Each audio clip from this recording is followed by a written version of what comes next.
আপুনি পুৰুষ হয়, কোনো দিন কোৱা নাই আপোনাক ধুতি পিন্ধিবনে চুট্টাই, কোনোদিন জাপি দিয়া নাই সংস্কাৰী খোজ কাটলৰ শিক্ষা বা কথা বতৰাৰ ধনী তত্ত্ব সমাজক দিয়াই।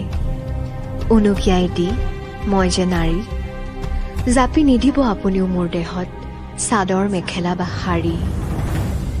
এহাতে বজাৰৰ মোনাটো লৈ, আনহাতে সন্তানটিক কমৰত থৈ, কঁকালৰ ভাজ উদঙাই পেটৰ চৰ্বি দেখুৱাই পথে পথে চকুৰে ধৰ্ষিতা হ'ব নোৱাৰো মই।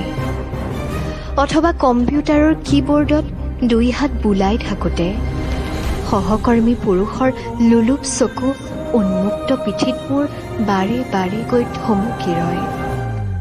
কৰ্তব্য সামৰিম নে দেহাটো আৱৰিম, বতাহে উৰুৱাই নিয়া আচলৰ ফাকেদি নাভিৰ গভীৰতা জুমি চায়, কাষেদি যেতিয়া পুৰুষ নামৰ বাটৰুৱা পাৰ হৈ যায়।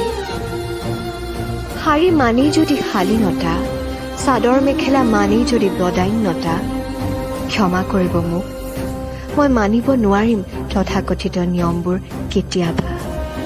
কুৰ্তি, চুৰিদাৰ অথবা পটলুম বা আপনাতাই মায়েগা হৰফেৰে লিখি থোৱা হলৌ চোলাটো যি ইচ্ছা মই পিন্ধিম। দেহা ঢাক খোৱাটোহে মোৰ মতে শালীনতা।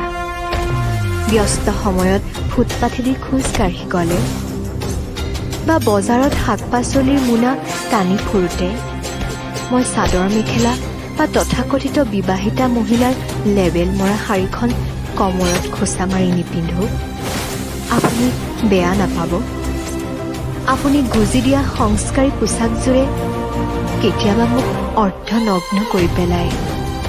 ব্যস্ততাত খোজবোৰ খৰ হ'লে বা হাত দুখন বোজা কঢ়িয়াই বন্দী হৈ ৰ'লে, সেয়ে কৈছোঁ, কাহানি বা চাদৰ মেখেলা নিপিন্ধিলে বেয়া নাপাব, কিয়নো মোৰ বাবে যে কেতিয়াবা সংস্কৃতি বজাই ৰখাতকৈ শালীনতা বজাই ৰখাটোহে বেছি জৰুৰী হৈ পৰে।